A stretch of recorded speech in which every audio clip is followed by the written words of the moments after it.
Welcome back to the Clubhouse, everyone.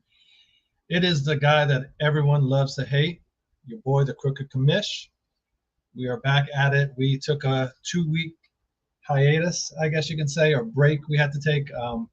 Unfortunately, some real life stuff came up and that I had to deal with, and just wasn't really in the right mindset to talk fantasy football, and stuff when I had, just other real life issues, on my mind, kind of weighing me down. But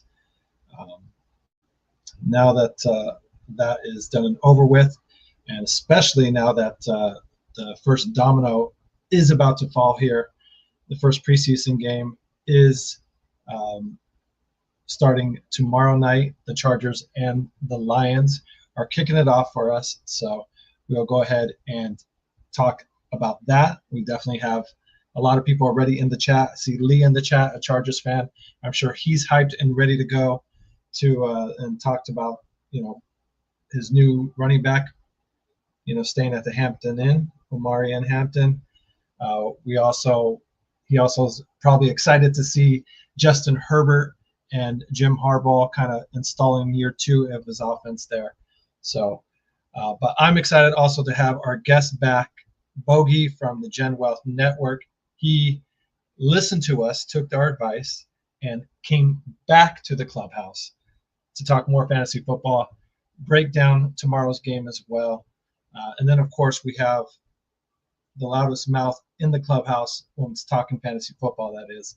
The Mouth from the Bay is also going to join us and talk about, the game tomorrow. And, of course, we have to also break down and talk about this 32-man league that Bogey, myself, and I'm sure some of the other guys in the chat are also involved in. The draft starts tomorrow at 9 o'clock in the morning, 2-hour draft shot clock here. So I, for one, will be working that day, so I will be checking my phone on the regular to try and see who is available and, who's left and stuff. So me being at the tail end of the draft, though, I'm sure it's going to have a while. So like I said, I may have a little bit of wiggle room to kind of work with there. So, but with that all being said, let's go ahead and get it kicked off here. So, and just give a cheers out to my grandmother.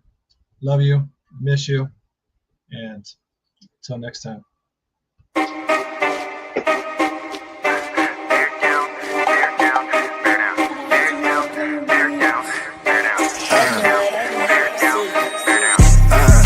Clubhouse Network. Crash out, this a crash course, no lecture. Lay hack, the signal caller under pressure. Check the stats, spin the up the score for the record. Chicago Clubhouse Network. Crash out, this a crash course, no lecture. Lay hack, the signal caller under pressure. Check the stats, spin the up the score for the record. Introducing first, he the Crooked Commish, making sure it's understood that he him. Next up, he the Mouth from the Bay, dynamic duo, hit you with an ounce of that game. They make you bow face and salute the truth. Curve all the blinds, they blind the whoop-de-whoop. On the path to the bag, got that money and the power. They gon' ball every fantasy football hour. Got them sour, these hacks can't hack it. Meanwhile, they on point like a cactus. Want smoke and get smoked like some cat piss. If you can't be good, damn it, be good at it. Ay, Chicago Clubhouse Network. Crash out, this a crash course, no lecture. Lay hack, keep a signal caller under pressure. Check the stats, spin the up the score for the record. Chicago Clubhouse Network. Crash out, this a crash course, no lecture. Lay hack, keep a signal caller under pressure. Check the stats, spin the up the score for the record.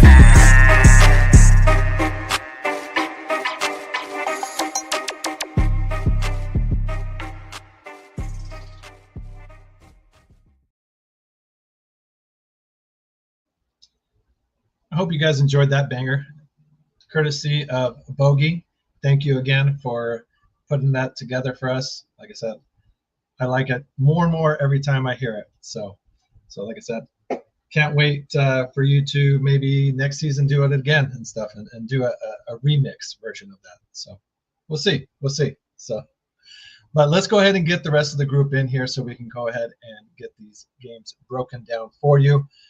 First, my co-host, like I said, He's got the loudest mouth in fantasy football, and you can hear him from bay to bay. That's why we call him the mouth from the bay.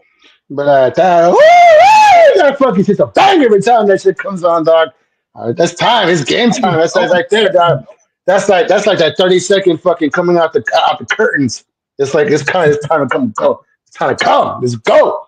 You know what I'm saying? But you know what? To redeem what you said, big, to all the nanas, all the tatas out there, everybody, we can't keep them forever, but while they're here, we love them, so. Yeah, absolutely. Can't say that any better. Love you, brother. Big condolences to everybody. The controller, doing the family, and everybody out there. It's never easy, but I appreciate it, and it really isn't. It really isn't. So, but so like I said, please excuse my absence or absence there. Like I said, having to deal with that kind of bad news is not easy and stuff to kind of just push to the side. So, but like I said, regardless, we're here now. Like I said, we're ready to go ahead and talk football and get into it. And like I said, break down the Lions-Chargers game tomorrow. So, but before we do that, let's just go ahead and get the rest of the group in here. Like I said, Bogey from the Gen Wealth Network. Also, your backup 49er fan. Like I said, you guys. Let's go. I don't need no backup, but let them go. Boogaloo! Woo! Let's go. Every time I do the show, I hear, what about Bogey? Is Bogey going to join us? I was like, God. This guy. I mean, I don't need backup, but when I have it, it's that much better. Hey, we're getting better. You know what I mean? It's definitely a pleasure being back. It's definitely became my second home. And they say, "Oh, come back." I just don't stay back. I just stay backstage in the StreamYard link. You know what I mean? So it's the moment you need me, I'm right there. You know what I mean? But yeah, all jokes aside, man, pleasure being back. And first and foremost, man, condolences. You know what I mean? I wasn't made aware of that until the unfortunate news until I was actually backstage just listening to the beginning of the show, man. So rest in peace to your grandma. And you know what I mean? For all the rallies, you know what I mean? They live forever through us. And, you know what I mean? And exactly. We go on, and the next generation does it for us, and so forth. And you know what I mean? And this you gotta cherish them, man, because that thing you don't get to keep them forever, but while they're there, while they're there. Yeah, no, that's unfortunately true. It's the part of life that I hate the most. I hate it even more than losing. At fantasy football is just when you have to say goodbye to the ones that mean the world to you, mean most to you, and whatnot. So, and it's not just the one person that has to go through it; it's the whole family that has to say goodbye. And like I said, it's never easy for anybody. But like I said, I appreciate all your condolences. I really do. Like I said, it sucks. Thoughts and prayers to you and the fams, B. Always, yeah. So much. So, what are you guys excited most about for tomorrow's game? Is it just to see football and having that first domino fall? So, because that's the first one that needs to fall. It's just knowing that it's back. It's just back. It's fucking Christmas in August. It's like it don't matter. You know what I mean? Everybody, all 32 teams is winning the Super Bowl like tomorrow. Even though when the season starts, that's gonna fucking not be the case. But right now, and all the rookies are out there doing their thing. And it's just back. It's back. All the late nights of trying to get that waiver wire and at 12 o'clock at night, and all the research about who's gonna be injured or not injured, the weather conditions and all that other bullshit that we all look into. Yeah. And it's just it's fucking back, dog. It's the best time of fucking year. The high blood pressure's back. My high cholesterol's back. The stress level and stuff.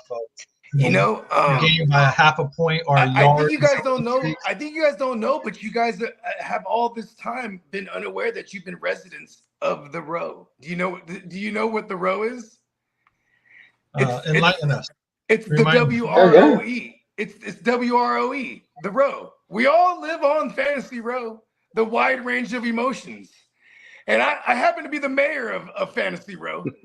And I just want to welcome y'all to Fantasy Row. If you weren't aware, you live there, because with all the joy comes the pain and the wide range of emotions. Getting yelled at, mobile controller. I got to keep it clean. Is that row next to Skid Row, or it's around right that? next to it? It leads to it. It's a very thin line between Skid Row and Fantasy Row. Sometimes people they don't even realize they're in Skid Row. It's like right across the street from each other. Yeah, like if you don't know where you're at, you're probably there. Yeah, you're probably right. You can tell the ones from Skid Row, though. They tend to be the homeless with the feces on them. You know what I mean? Right. Yeah, I have found something like that on some Tuesday mornings like that. So visually see them. You know what I mean? Like you could actually smell them before they are in visual sight. Even. You know what I mean? I have found Tony like that on some more weekends after getting beat up on fantasy on Tuesday morning. I had to go pick him up. Mouth, that's on rare occasions after a real bad loss. So. Hey, Mouth, on Center Road in San Ho, that across the street from Andrew Hill, the teacups, like creek over there. Remember it became? Come on. Yeah, it became a village. I heard they tore it down finally, maybe a year ago. Wow.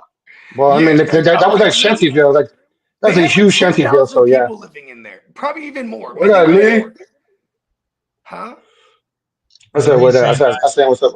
I said, what's up, Lee? Yeah, what up? Okay, and then one more thing that I wanted to add for the Hall of Fame game is two things. One is that every year I get super excited, right? And then the game cuts on, and then you remember, this isn't quite football yet. It's not even quite preseason. It's actually preseason is what I call the Hall of Fame game. You see that? But Here's one thing too. For the Lions specifically, it's a good thing they get the quick jump early, because they just lost two of their coordinators that had them in this thing as a contender and a Super Bowl, favorite this last couple seasons. So, you know what I mean? With their new coordinators that they hired from within on defensive side of the ball, and then their OC, they brought him over from Sean Payton's clique. But Dan Campbell definitely comes from that clique, so he just kind of poached from his boy Sean Payton over there. And I'm this is really good for them to get a jump, because especially for you, Chicago Bear fan, yourself, I'm pretty sure you're excited to see them kind of implode, because it's a big deal that you guys poached Ben Johnson. I think it's more important for that defense. That defense was what it was at the end of the year. I think that's what really cost them to go further. So I think that side of the ball more than anything else is what needs to catch up. So getting extra, I would argue that getting that extra game carried them last year. I would argue definitely their defense fell apart due to injury, but you got to give it up to Aaron Glenn, who kept them in, even though that's the point. That's what I'm saying. Losing both coordinators, both head defensive coordinator, offensive defensive coordinators, and both sides of the ball. It's been seen with what happened with the Eagles before they went. A couple years ago. Yeah, the Eagles a couple of years, fell off. The Niners, we started losing coordinators. We get poached every year. And so, once you're a good team in the NFL, obviously your coordinators get targeted right away, and it's something that whether you can only elevate so many people within the organization before the organization gets watered down. Because you could deny that person. The head coach, they can be nah. Dan Campbell could be nah, you're not taking Ben Johnson. You know what I mean? No, but the crazy thing is that it's not that they only take the coordinator, but they take the wide receiver coach. They take the freaking special teams guy. They take the linebacker coach. They take the secondary coach. So depending on what's the ball, they don't just take just your head offensive or defensive coordinator. They take from a big portion of your staff. They can't take go the use the ball too. So take an arm or two. It's crazy to see how how these teams bounce back after they get beat up out of that way. Occasionally too, you end up seeing them take free agent players as well with them and stuff too. Exactly. And then that's another thing too, because you lose free agent players on top of it, so you get new players in the mix, you get new coaches in the mix.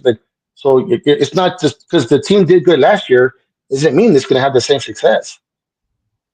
So with this game coming up tomorrow here, is there any particular rookies? Because they're the ones that get most of the playing time. I know Omari and Hampton. I'm kind of eager to see what he's going to look like. I have him in my dynasty league, and then maybe get some Trey Harris action. Trey Harris, that kid Lambert. These are all on the Chargers side. The other kid Gadsden, the tight end rookie from the Chargers, who's been getting a lot of buzz. I like to see him, run around and catch a couple balls and anybody from the Lions at all? We're not really going to see anybody on that side. I mean, maybe Tesla, and we get a good look at Hendon Hooker here, because he is their solidified backup to Jared Goffel. You know what I mean? But yeah, and then also some of the young offensive linemen, because they're going to have in their interior. They lost their center Ragnow to retirement. Taylor Decker on the left side, he's banged up. They're expecting him to be ready sometime during the beginning of the season. And then there's on the right side, they got someone who they just lost to a season ender. So, we're going to see the trenches get rotated a lot. They got a lot of young guys over there. It's a new look Lions team. And I'm pretty sure the non-casual football fans already know this, but yeah, it's quite the uphill battle for the Detroit Lions this year because of all the things they lost. You know what I mean? So I got a question for both of you guys. So other than watching your own team, like how much actual preseason football do you watch? I try to watch as much as I can. Because I try to watch as much as I can because the last few years I've actually caught a couple gems that I'm like, that kid might actually do something. That kid might be somebody, Like for example, there's always a Victor Cruz out there. Our dynasty leagues are so vast. We play both sides of the ball. We play IDPs. So I remember a couple years ago when Terrell Bernard, linebacker from the Bills, right? When he was a rookie, I've been housing him, and I'm like, okay, in preseason, because they had Tremaine Edmonds went to Buffalo. Went to Chicago. So that spot was wide open. I'm like, okay, they got this rookie, or they had Tyler Dodson, who was a third-year guy. But I'm like, well, if they love Tyler Dodson so much, you know what I mean? So then I'm like, let me pay attention to the preseason. And then of course, Terrell Bernard starts off with the team threes. And then the next game, he's with the twos. And then he's killing it. I'm like, oh, this guy's going to get the job. And then sure enough, we go into week one, they announced him as the other starter. And he's just been one of the better linebackers to have in the fantasy. But if I'm not watching a preseason game, because I do need a part of me to see it. You feel me? Oh, he's beasting out there.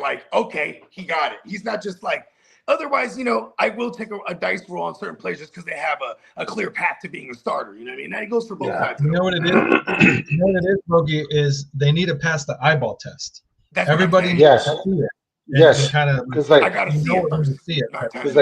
I've definitely seen some kids out there balling, and I'm like, all right, that kid's on my radar. And if he's in my draft at a certain spot, I'm gonna take my chances of picking him up and just put him right there. And that's definitely something that I do because I try to watch almost every preseason game that I possibly can and just check every game out. Because one is it's football. Two, we know the games are probably gonna suck anyway, but I'm not doing that to watch the game. I'm doing homework at that point. I'm just doing homework. Are you guys expecting anything out of? Oh, Bogey went dark. Are you guys expecting anything out of Trey Lance at all? So he's going to be starting the game with San Diego. I know, like I said, he was a future or a past first-round pick for you guys. So to be honest, no, because he didn't show nothing. He had every chance to win the job before Brock Purdy because it was just Garoppolo, and he fell down on his face, and then he went to the Dallas Cowboys and did the same thing. They tried to give him every chance, and they made it seem oh yeah, he's going to go over there and do whatever. And it's one thing to make the home run, throws, and he has a big arm, could throw it 60 yards and hit without a receiver in a stride. But when you throw the out pattern to the running back at his feet, that could have been second and 4, second and 5. And then you missed that over the middle throw for 4 or 5 yards, for the first down. If you consistently keep missing the doubles and singles, Simple throws. Yeah. you're gonna just I don't give a shit how much talent you have. I don't care how much talent you have, how much possibility if you work with them and do things. He's on his third team, and he's never gonna Who is this? get Who we his talking about? second. He's never gonna get a second contract. He's never gonna get that big money contract. Who is this? Trey Trey Lance. Lance. Oh, yeah, Are he's you done. expecting He's or done. interested to seeing anything out of him? If you can do anything out of this opportunity, this last I'm interested opportunity? to see if he finally shaved his head bald, like skin bald, because it's like. I mean, that would be the most interesting thing. It's like let it go, bro. Like this whole thing right here is like it's done. That shit is running away with him. He needs to just shave his head bald, go full Lex Luthor. You know what I mean? Like let it go. Like it sucks. Like what? It's like 26, but you're living the dream at that point. I feel kind of bad for him too because he was supposed to be like this raw project, but he had raw talent and get with Shanahan. He could have made him a thing. But here's the thing: it's like, handsome Jimmy. He wasn't even the greatest talent wise, but he was a looker. He was pleasant to look at, to put on the field. All the women loved him. He put fans in the stands. And then here's ugly ass Trey Lance, man. They were like, get rid of him. I'm like, well, his game was as ugly as his head. You don't go. His game was just as ugly as his head, bro. You got to be honest about his game. His game was as ugly as his hairline. His face. Yeah, Sunday it just wasn't. So, if you guys can give me one moment, I need to take my dogs out real quick. If you don't mind holding down the fort for a second. We got it. This is now the San Jose portion of the show. That's what I'm talking. We got rid of that riffraff. And 49 portion. Ain't that right? I was like, see you later. There you go. That's bones. It's ecstatic, Doug. But I mean, go back to Trey Lance. Like that was one thing that killed him is that he couldn't just dump the ball off, and then he couldn't hit a simple slap pattern. Like he couldn't hit a simple out pattern. He was all over the place, And so he had one. He had no touch on his pass. It was just like he had no touch. Like it was just like, and that was the one thing. His windup was crazy. Like I was like, yo, his whole everything was. It's like, and kudos to Brock Purdy for getting paid this offseason because he saved the franchise.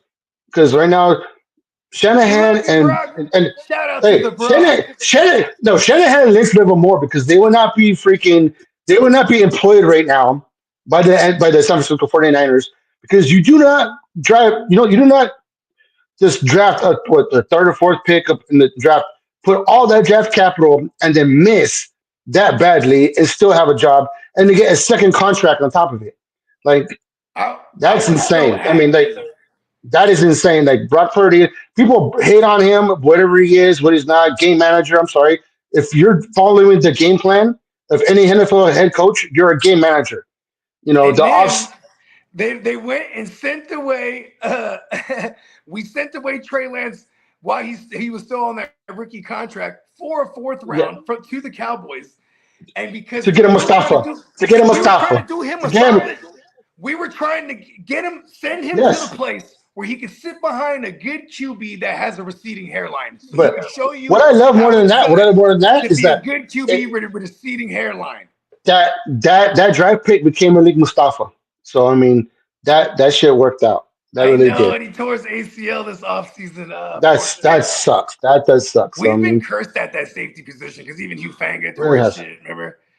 And Hugh Fanga was a hitter too. Hugh Fanga, if he never tears his shit, he's probably one of the highest paid safeties right now with us and not with the Broncos. You know what I mean?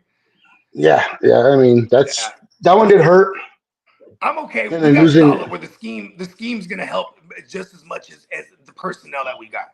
Because and up front we got good personnel. Like Nick Bosa and then Huff and Michael Williams, our first rounder up front. Plus I've been hearing good things about Michael Williams. I've been hearing good things about Michael Williams in camp. He's been bidding up on Puny and on freaking Madden 99 Williams out there. So I mean, like when you're bidding up on a future Hall of Famer, and and probably like one of the top 5 inside linemen in the game right now, even in his own second year, like that's saying something for a rookie. So I'm really excited about this front four.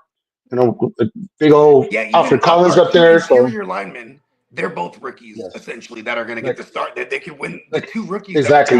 I've been hearing good things about Alfred Collins too. Yep. So I mean, I wish we never would have let go of Buckner. And, I mean, Big Buck. What's there to say that hasn't been said about Fred Warner? And then even Nick Martin and D Winters are balling in camp. So I'm excited for this. Yeah, exactly. That front seven looks solid. And if we can stay healthy, you know what I love? Saleh got his gig. He, whatever you want to sum up his career with as a head coach with the Jets, he came back home, right, with us. And he has a chip on his shoulder. You can't buy that kind of chip. So and we got this last place schedule. I'm trying to stay, I'm optimistic. I'm trying to stay realistic. But I really Vegas has a 10 wins. And you know what I mean? So Vegas is never wrong. So we just can't drop. We I don't know can't if they're drop never wrong. They're hardly these ones ever that we're supposed to. Like, we have a lot of games that we should win on paper, but they all, to me, you could also view them as all. We have a lot of trap. Yeah, you can. I mean, you never know yet. There is a lot of games like that. Because we got a suspect offensive line, and we're playing against a bunch of ferocious fronts. Even the Giants, we play them this year. That's going to be crazy. Yeah, that Giants game, that Carolina game towards the end of the year could be kind of big. Pass rush. Because the Buccaneers Bryce might Young not have the craziest personnel, but they got Hassan Reddick.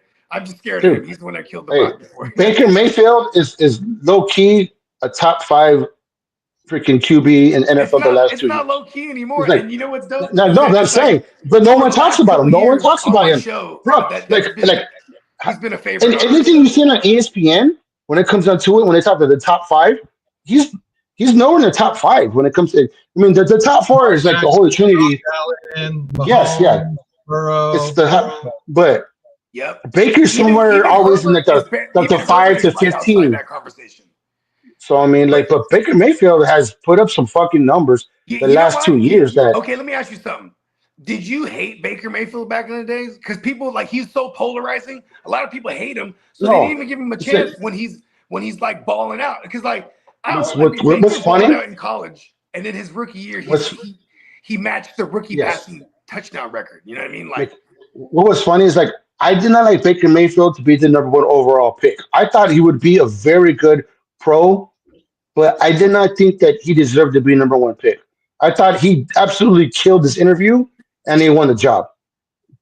But I mean, it was also the Browns. And the Browns actually had it right, oddly enough, but then they fucked it up because they're the Browns, right? Well, I mean, Stefanski, because they had kitchens or whatever, and then they decided when you go to someone like Stefanski's a product of Gary Kubiak, where it's like Gary Kubiak is the type who'll be like, you know what?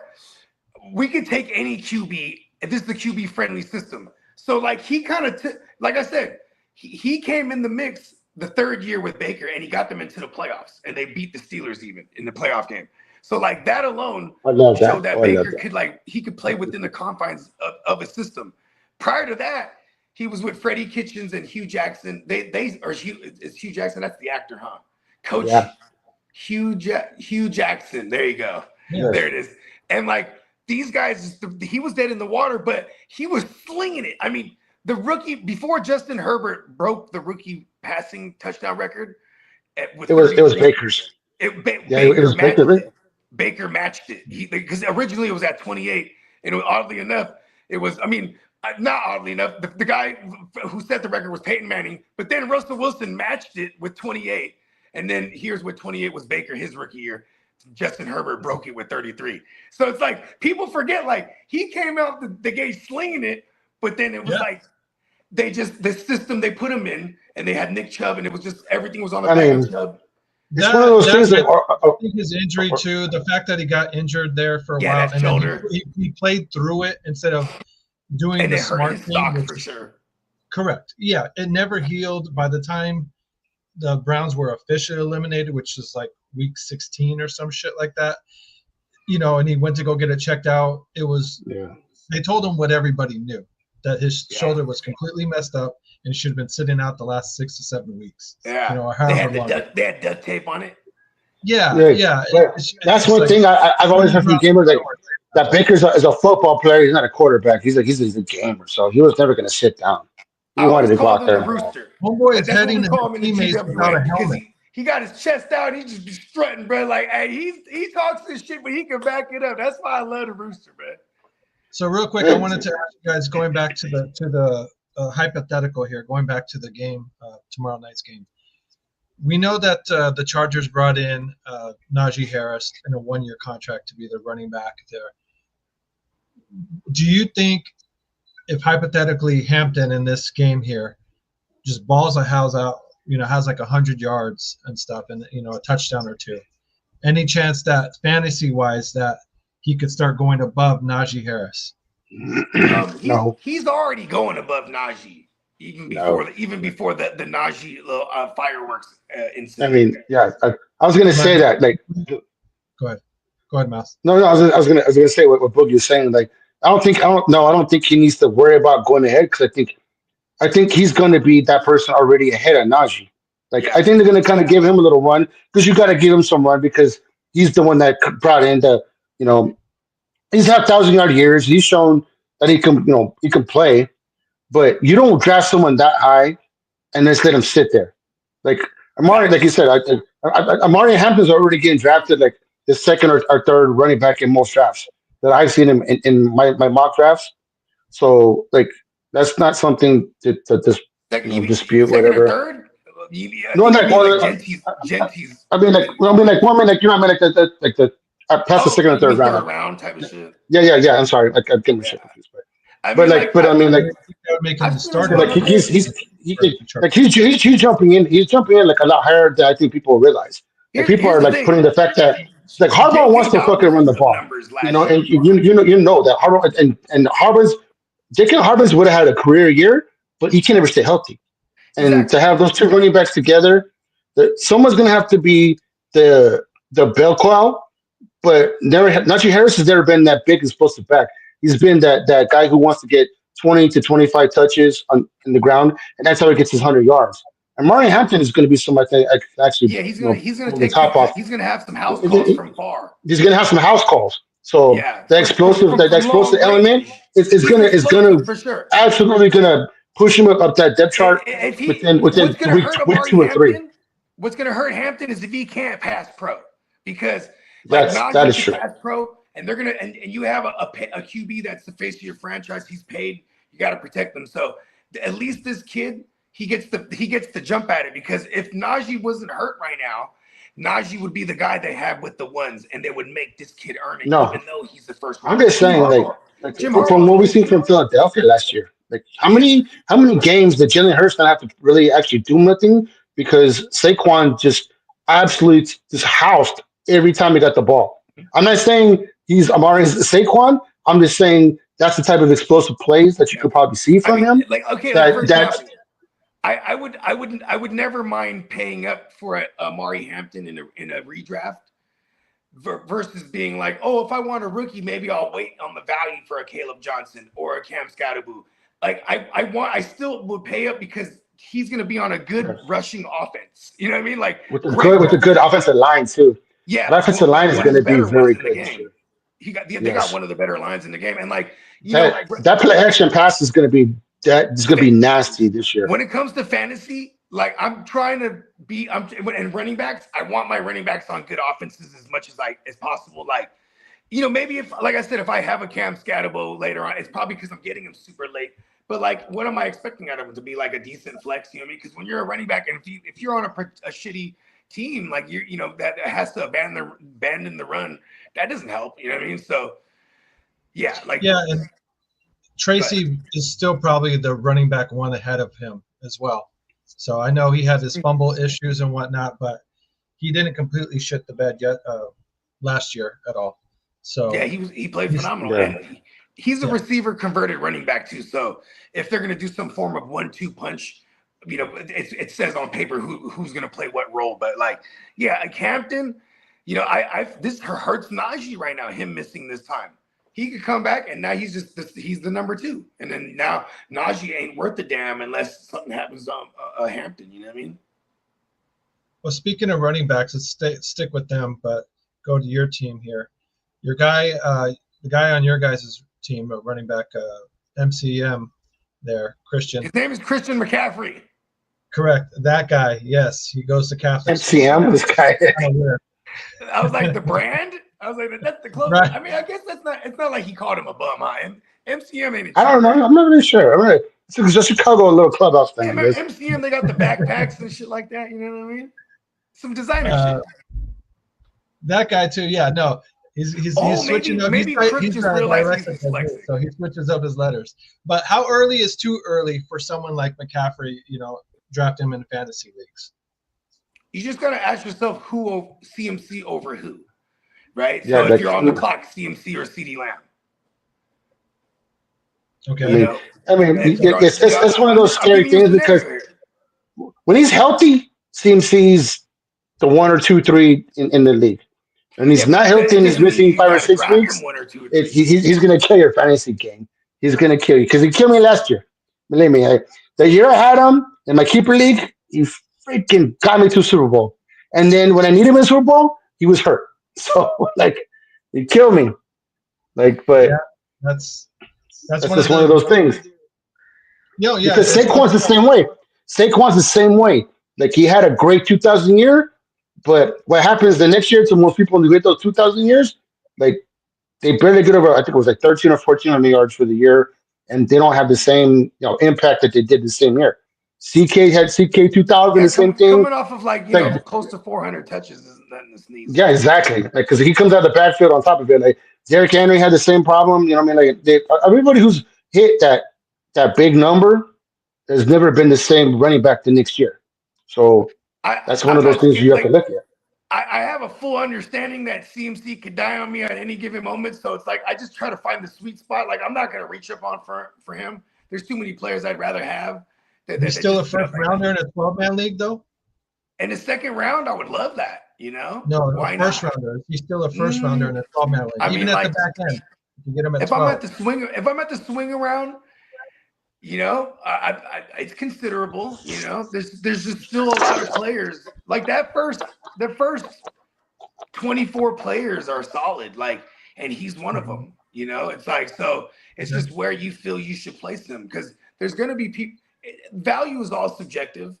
And so there's going to be people who go, oh my God, I'm at the 1-9. I'm taking CMC just because they're used to being they're thinking we're all tripping.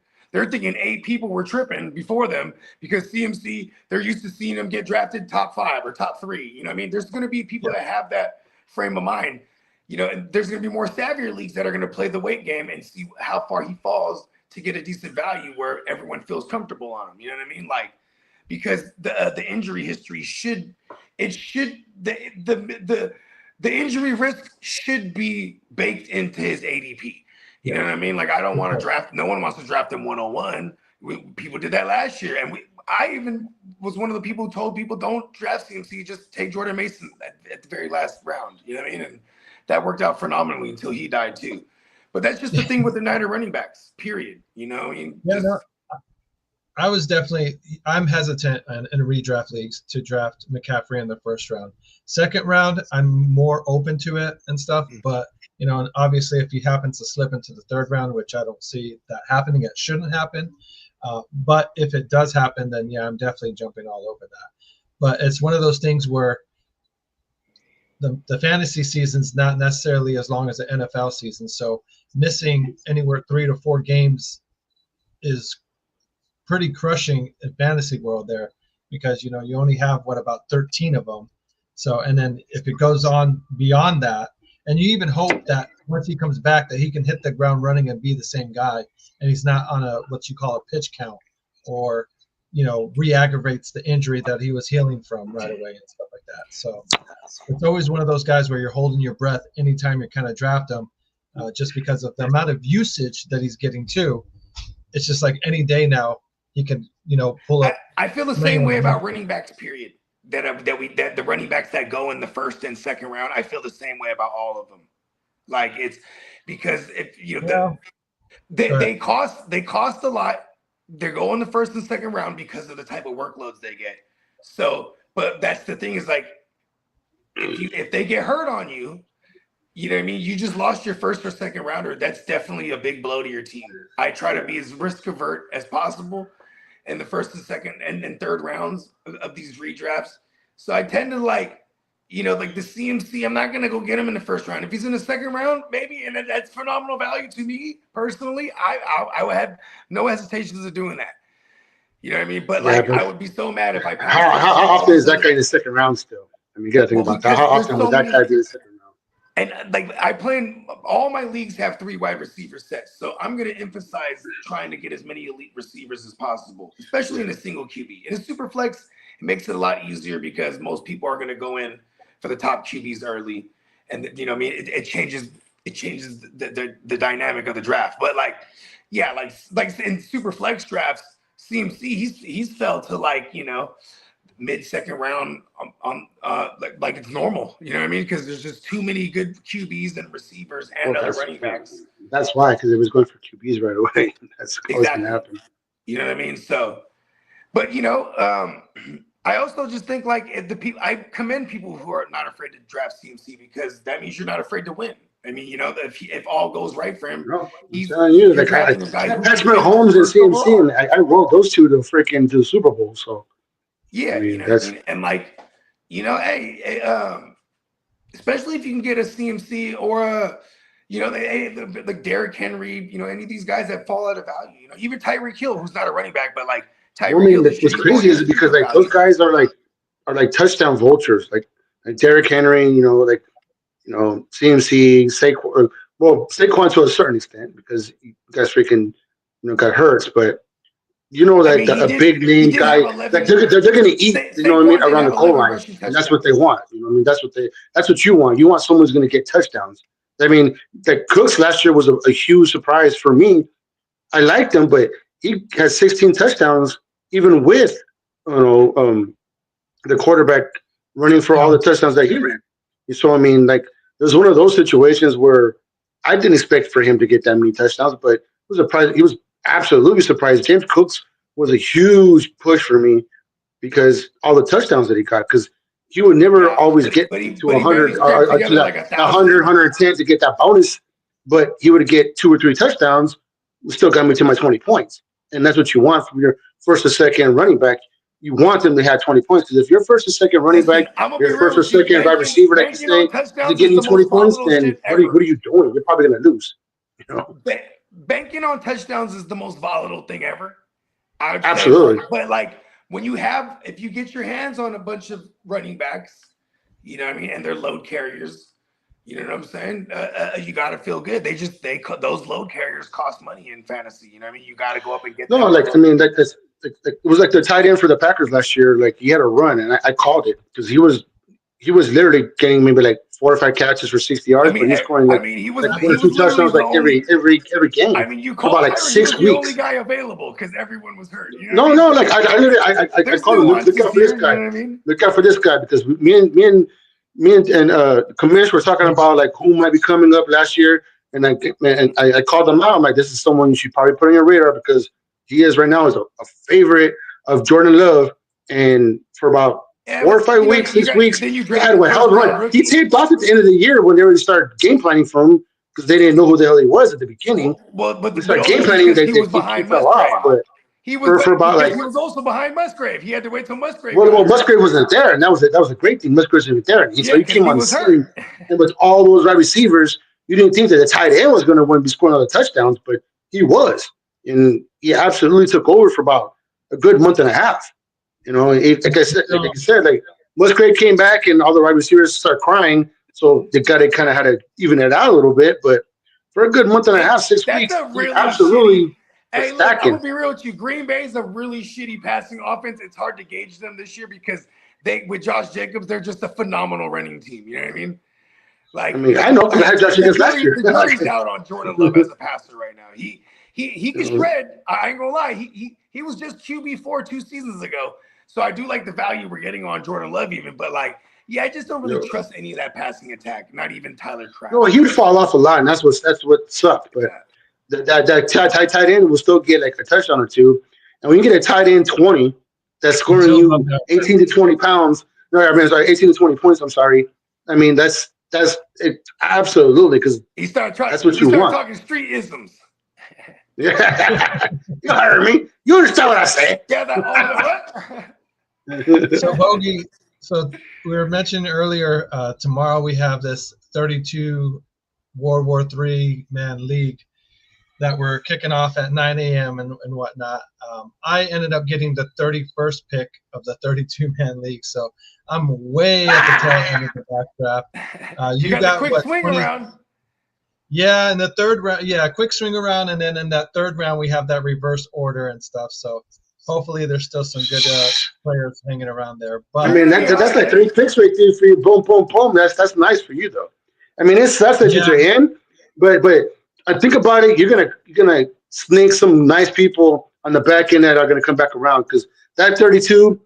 I mean, I've been around some 12 and 14s. I can't only imagine what that 32 is gonna be like on that end. Listen, I've played in a bunch of 32-man leagues over the years. It's not as bad as everyone thinks it is, because people are there's still people that might do dumb shit. You know what I mean? It's hard to I might do some dumb shit in hindsight. You know what I mean? You never know. Like people feel a certain way. They make the pick. You know what I mean? Like it's hard to and people can only get one QB, so it's like there's a little bit of strategy there too. For example, like, hey, maybe I don't get a QB, and I'm okay with the whatever. Maybe whenever it gets down to there's only 8 people that don't have QBs left, I go, okay, maybe it's time for me to grab one. That's wild to me. Like, why would you not want a quarterback in that type of scenario? Because everything else can be so watered down. I mean, I understand that, but like, is it super flex or is it the 32-man spot? It's a super flex spot. So say like, because you can only hold one QB. So even if say you have, Jalen Hurts and he gets hurt, you can put him in the IR, but you can't go and pick up another QB. You know what I mean? So, it's a super flex spot, so you can start something else in there till you get your guy back. You know what I mean? Say you want to pick up the backup. You know what I mean? Let go of just Jalen Hurts. You know what I mean? The person that picks him up can't hold 2 QBs. You know what I mean? So it adds this different wrinkle. I've been playing like I said, I've been playing in this format for this be the 4th year I've ever done this. So it's tried and true. It's basically like the NFL without, big vast teams. It's just each of us get, this one shot at building a team. It's a very active league usually too. People make trades. Obviously you can't make trades during the draft. This is not a dynasty, but like, it's and like, it's fab. So, you don't have to be like, oh, I'll never get anything on the waiver. Like, you know what I mean? It's, you get to bid on shit. And the waivers run every day. That's like, I mean, I just hate to see that waiver wire. What the hell? There could be nothing left. I mean, there's 2 sides to the ball. I'm hoping I can get a QB, because if I don't get a decent QB, I'm going to be like, this is going to be me for the fantasy season here.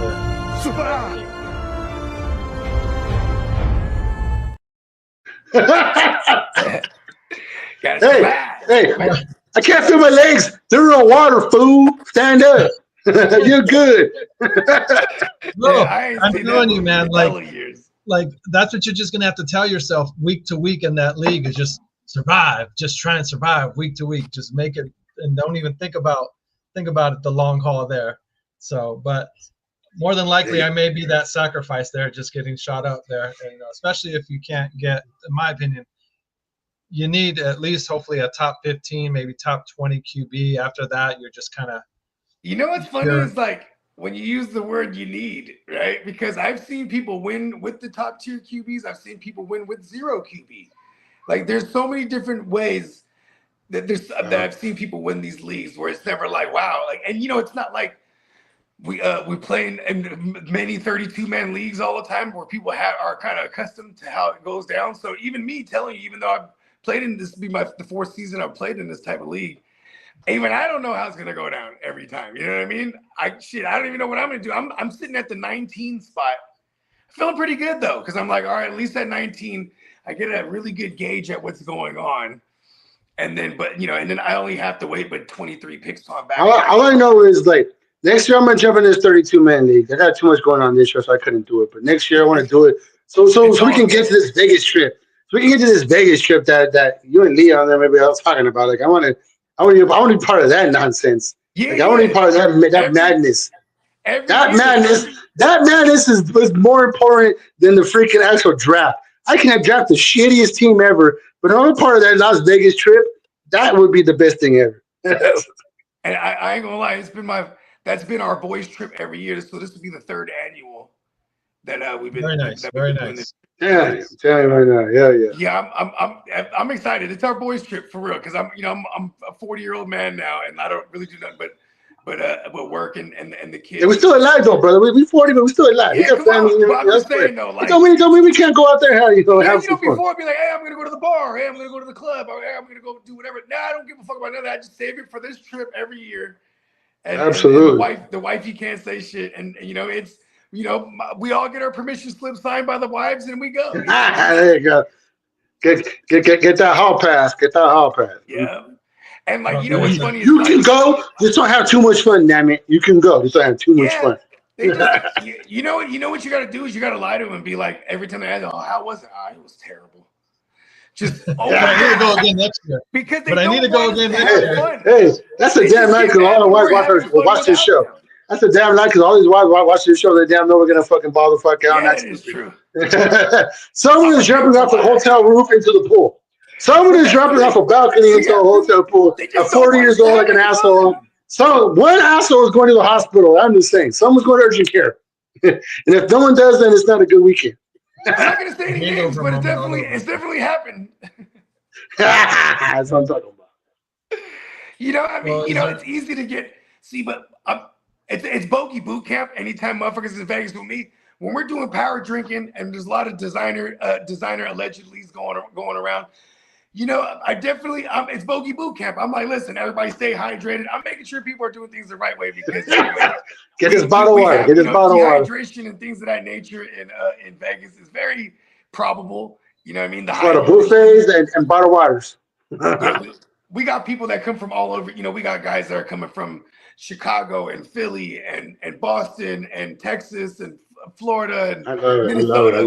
So it's like, Vegas is just kind of the best place to meet all the time because why not? Anywhere you're at. The funny thing is, I think there's probably we're not the only one there. Like when I went to Nashville, it was like the whole bachelorette, the capital of the world. I had no clue.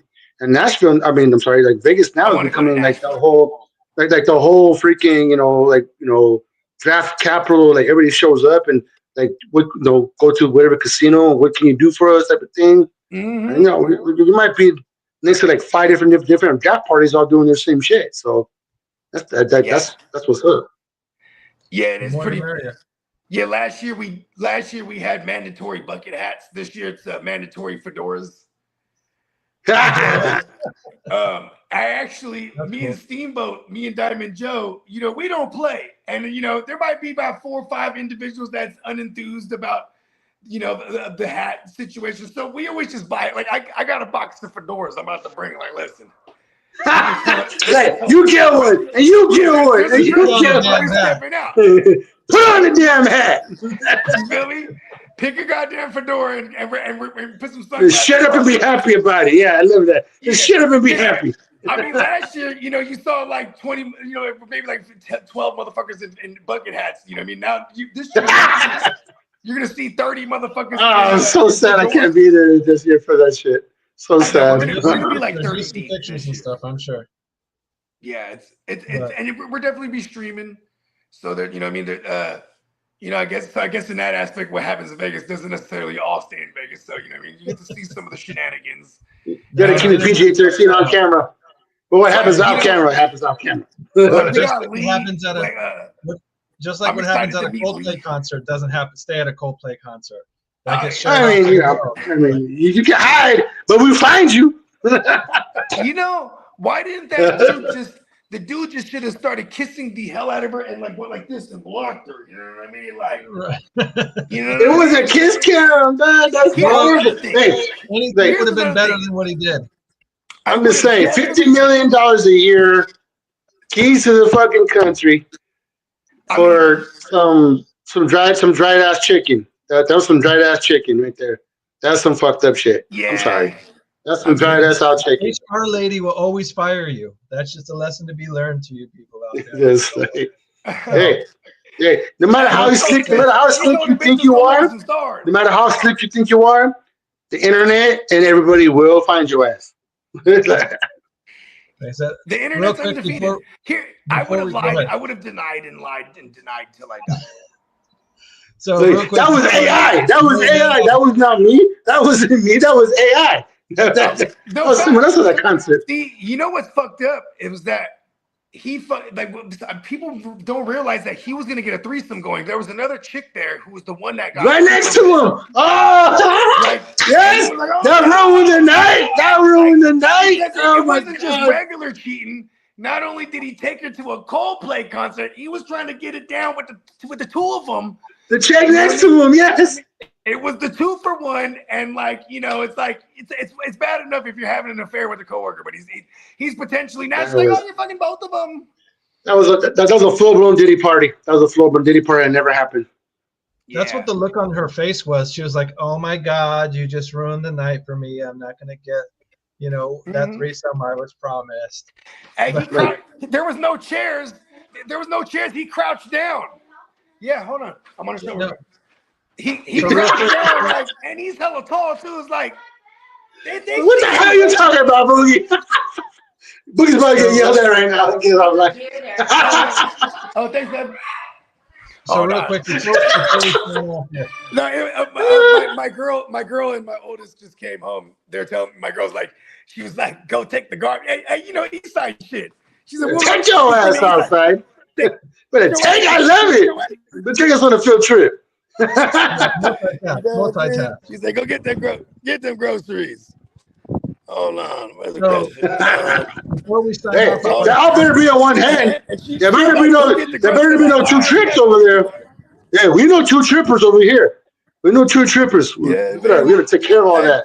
Hey, we already know our girls will shank somebody. You know what I mean? So before we sign off, I wanted to ask you guys real quick about your guys' preseason game. Is there anybody on your guys' team coming up in your guys' game that you're interested in checking out or seeing?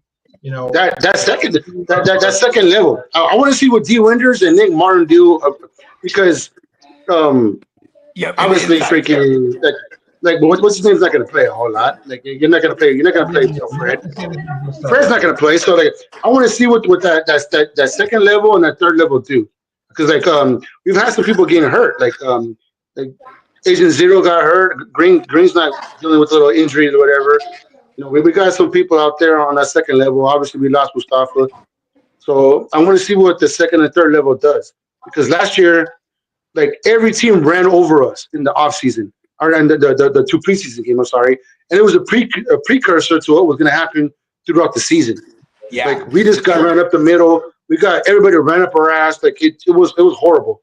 So I want to see some youngsters out there because we made an emphasis to get young this year. So I want to see them go out there, fly around, hit some people, knock some people the fuck down, and just start showing that what's the coaching is what's mattering this year. Not so much the players because we lost some names. We lost Hufunga, we lost Greenlaw. We Hargrave. We lost some names. So it's time to let these young kids come out there and eat. I want to see them hungry. I want to see if they hit some people in the mouth and show that they're not going to run on us like they used to. Because a couple years ago, everybody who played us the next year went 0-for. And I want to see that same type of mentality again. You come play the Niners, the next week, you went the same team again. And I want to see that this preseason with these young kids out there come out there, hit people in the fucking mouth. Yeah, you're not That's walking. That's what I'm talking about. I'm looking forward to see the physicality. Physicality out of your team? Yeah, we're going to get physical. Absolutely. I mean, we got Robert Saleh. He's going to add a certain tonality to that defense that we were missing since he left and since D'Amico Ryans left. You know what I mean? Yeah, we've been pretty soft on that side of the ball. Well, guys, like I said, we're pretty much to that mark here where we're going to go ahead and call it a night and stuff at the hour mark. So thank you guys for joining me. Bogey, thank you for obviously coming back to the clubhouse. We always like it whenever, our guests, take our... Come back. Boogaloo! Absolutely. I'll be back all the time, man. Go Maestro. Every time. Hopefully, next time you're coming back here, we won't have to be talking about... listen, we're talking about practice. Not a game not a game. We talking about practice. Absolutely. Yeah, but hopefully next time we No will be more. talking about Hey, hopefully pretty soon it's all light bullets, man. Like, this whole this whole freaking cut. Like, put the other guy in. They're like, I don't want to see the stunt man. I want to see the live guy. I was like, I want to see my boys out there. I want to see my dogs. I want to see some live bullets, and it's time to go. Yeah, I'm excited, bro. Can't wait. We're locked and loaded. Yeah, and like you said, the first game is tomorrow night, so go ahead and check it out. Check out Bogey. First one he made dominoes. Let the good people know where they can find you and your show. I believe tomorrow night you have a show as well. Yes. Tomorrow, I think we got a morning show as well tomorrow. So we'll just be live while we're popping off this 32-man draft, just to like shoot some shit and talk some shit, right? And then we will be going live for the preseason game. I believe we'll be going live maybe an hour or maybe in half an hour prior to the actual kickoff, just to, like I said, shoot some shit. You know what I mean? It's kind of a precursor to what we do during the regular season. We're always live for all the preseason games. We do all the what we call Playmaker Watch Parties. So definitely tune in to the first Playmaker Watch Party of the year, going down tomorrow on the GWN, which is the Gen Wealth Net on YouTube. Awesome. I will definitely be checking it out. I will be one of those guys working tomorrow, like I said, so I will be checking my phone and make sure that it's not on me. But if it is on me, like I said, just be a bit patient with me as I try and make my pick, while still, under over tomorrow or the next day you make the pick. I don't know if it'll get to me. I mean, if it gets to me, He's over. He's like, that's not my choice. I'm picking 31st. It depends who comes for me. I think we'll smack that first round fairly quick. I think that first round's finito like that. All right. Well, we shall see. Mouth, is there any last words you want to give out to people here? I mean, since this is the Chicago Clubhouse, there's one thing that I will say. RIP to Big Rhino out there, Ryan Sandberg. You know what? I grew up watching baseball, and that was one badass motherfucker. So, you know what? That is all I'm going to say about that shit, dude. You know what? Hall of Famers, big dude, another cancer guy who did not make it. Fuck cancer. That's all I got to say. It's taking too many people from me in my life. My sister's is a survivor. So, love you, Jessica, out there for kicking cancer's ass. But you know what? Not everybody gets to, come back and be ring that bell. And unfortunately, Ryan Sandberg didn't get to it, but he was one hell of a fucking baseball player. So we'll tell you that right now. Ryan Sandberg, rest in peace. Absolutely. Rest in peace to Rhino. I couldn't have said it better myself. So with that being said, guys, thank you for checking us out. Please remember to hit the like button. Please subscribe if you haven't already. We'll be back next Wednesday to talk about what happened on tomorrow's game, and also talk about the rest of the NFL preseason games coming on that week. So from the Mouth of the Bay and Bogey, I am the Crooked Commish. Remember, guys, be safe, be good. But if you can't be good, damn it, at least be good at it. You got to decide whether you're a wolf or a sheep. But your wolves in this pack. Later. This has been a Chicago Clubhouse Network production.